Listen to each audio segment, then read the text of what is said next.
आज गिरगाव येथील शेतकऱ्यांनी शासनाला एक महत्त्वाचं निवेदन सादर केले, ज्यामध्ये त्यांनी शक्तीपीठ महामार्गाची मोजणी तात्काळ थांबवून तो कायमचा रद्द करण्याची मागणी केली आहे। या महामार्गामुळे गिरगावातील सुपीक आणि बागायती जमीन नष्ट होत असून शेती आणि शेतकऱ्यांचं भवितव्य उद्ध्वस्त होत असल्याचा आरोप शेतकऱ्यांनी केलाय। अनेक अल्पभूधारक शेतकरी या महामार्गामुळे भूमिहीन होणार असल्याने त्यांच्या उपजीविकेची गंभीर समस्या निर्माण होणार आहे। हा महामार्ग पर्यावरणासाठी विध्वंसक असून त्यामुळे गावाला अनेक समस्यांना तोंड द्यावं लागेल अशी भीतीही व्यक्त करण्यात आली आहे।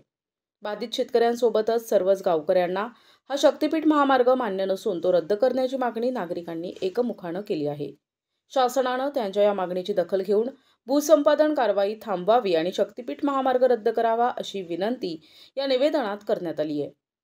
आपल्या भावना शासनापर्यंत पोहोचविण्यासाठी सहकार्य करावे असंही नमूद करण्यात आलंय। यावेळी शक्तीपीठ बाधित शेतकरी, महिला मंडळी, पुरुष मंडळी आणि मोठ्या संख्येने नागरिक उपस्थित होते। नाही 1.5 एकर जमीन आम्ही जगाव कसं? आम्हाला जाऊ द्यायची शक्यता नाही, आम्ही जाऊ देणार म्हणजे नाहीच। आता आमचं झालं, आमचे लेकरं कोण्या नोकर केल्या नाहीत, आमचे लेकरं कोण्या शिक्षणाचा कोणता फायदा नाही, मग आम्ही करावं कसं? आता आम्ही जाऊ देणार नाही म्हणजे जाऊ देणार नाही, आम्हाला जाऊ द्यायची नाही, सडक म्हणजे नाही येऊ द्यायचीच नाही। कराळे, मी गिरगावची आहे। माझी 3.5 एकर जमीन शक्तीपीठ महामार्गामध्ये जात आहे, पण त्या महामार्गाला माझा पूर्ण विरोध आहे। आम्ही पूर्ण बागायती शेती आहे आमची आणि आम्हाला हा शक्तीपीठ महामार्ग जाऊ द्यायचा नाही। दुसरे पर्यायी मार्ग असतानाही तुम्ही हा मार्ग का निवडला आणि त्याला आमचा सक्त विरोध आहे। आमच्या आई वडिलांनी आम्हाला 10 एकर शेती बघून दिली आणि त्यात तुम्ही आता ही शेती या रस्त्यात जाणार आणि आम्ही आमच्या लेकरा बाळासाठी काय करायचं? आणि आज जर तुम्ही तुमच्या जर आईची किंमत केली तर तुम्ही तुमची आई पैशाने विकत आम्हाला देऊ शकता का?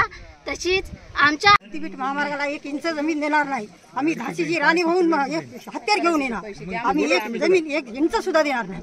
आमचे 2 लेकरं कुठं जावं? कुठं जावं?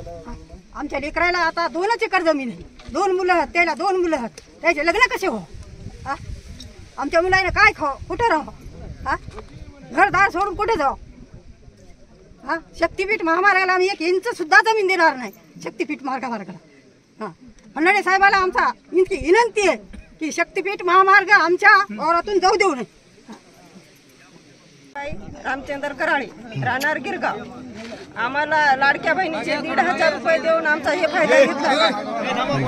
आम्हाला ते शक्तीपीठ रद्द करा। आमची इकून बी जमीन राहिली, इकून 10 गुंठे, इकून 10 गुंठे आम्ही वापराव कशी ती? बिजवणीची आमची जमीन 5 एकर जमीन मधून 10 गुंठे राहिले, आम्ही वापराव कशी ती? आणि खावाव काय? लेकरायचं भविष्य कसं उचडा? आमच्या 1,500 रुपयाला आम्हाला पाहिजेत नाही तर इथून बंद करा। फडणवीस साहेबाला आमचा नमस्कार। शक्तीपीठ महामार्गाचं मोजणीसाठी अधिकारी येणार आहेत तुमच्या परिसरामध्ये?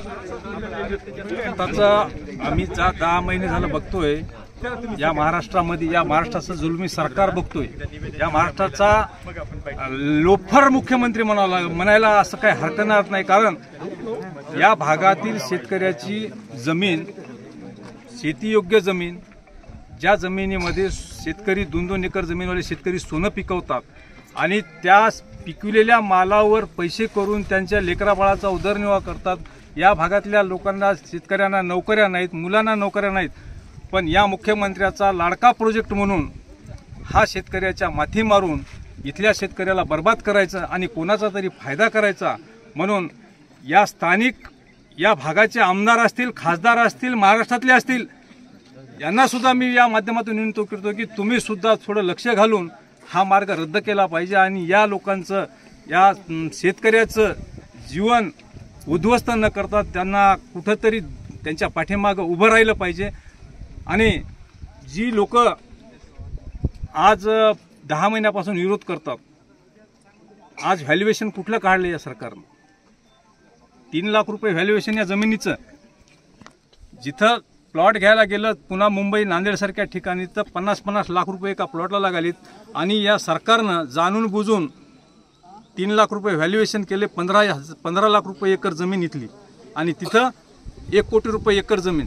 म्हणजे हे जे अंतर केले, जाणून बुजून केलेला हा शेतकऱ्यावर घाट आहे आणि या सरकारनं जर असं नाही ऐकलं तर प्रत्येक गावातला शेतकरी बाधित शेतकऱ्याच्या पाठीमागं खंबीरपणे उभं राहून चाहे या शासनाचे मुजोर अधिकारी येतील, कोणी जरी आलं तरी त्याला इथून पिटाळून लावल्याशिवाय आणि यांना धडा शिकवल्याशिवाय या महाराष्ट्रातला शेतकरी आणि हा बाधित शेतकरी या शक्तिपीठाचा राहणार नाही, याच्याबद्दल माझ्या मनात दुमत नाही. आणि जर या ठिकाणी प्रशासनाचे जरी लोक आले आणि दडपशाही करीत असतील तर त्याला आम्ही नक्की धडा शिकू आणि त्यांना काय वाट लावायची त्यांची आम्ही लावू, एवढंच बोलतो. आणि देवेंद्र फडणवीस साहेब, तुम्ही या महाराष्ट्राचे मुख्यमंत्री हा. आत्ताच आमच्या महिला बोलल्या की आम्ही लाडकी बहीण, काय करता लाडकी बहीण, तुम्ही त्या बहिणीला जगवायचं असेल तर हा शक्तिपीठ महामार्ग रद्द करा आणि त्यांना आश्रय द्या, एवढीच विनंती करतो.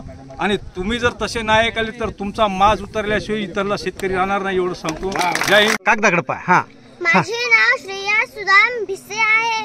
तालुका अर्धापूर, जिल्हा नांदेड, उमरी. महाराष्ट्राचे मुख्यमंत्री देवेंद्र फडणवीस साहेब, मी एक छोटीशी चिमुकली मुलगी तुम्हाला हात जोडून विनंती करते, हा शक्तिपीठ महामार्ग रद्द करा.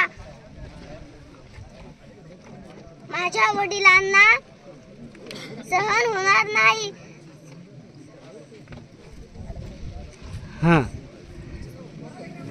काय माझं शिक्षण काय या गोष्टींनी कसं पूर्ण होणार, त्यामुळे हा शक्तिपीठ महामार्ग रद्द करा.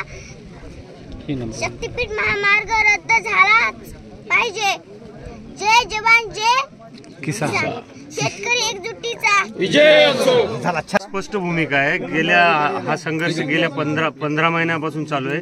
आम्ही सर्व बाधित शेतकरी व आमचे सर्व गावातील सर्व मंडळी आम्हाला सहकार्य करत आहेत. आणि समांतर रस्ता असताना, या रस्त्याची आवश्यकता नसताना हा रस्त्याची रुंदी बी अनावश्यक म्हणजे अवास्तव जास्त आहे आणि रस्त्याची हाईट पण उंच आहे. यामुळं आमच्या जमिनीशिवाय बाकी जे शिल्लक क्षेत्र राहील ते क्षेत्राचे बी पण पाण्यामुळे याच्यामुळे सगळं नुकसान होणार आहे.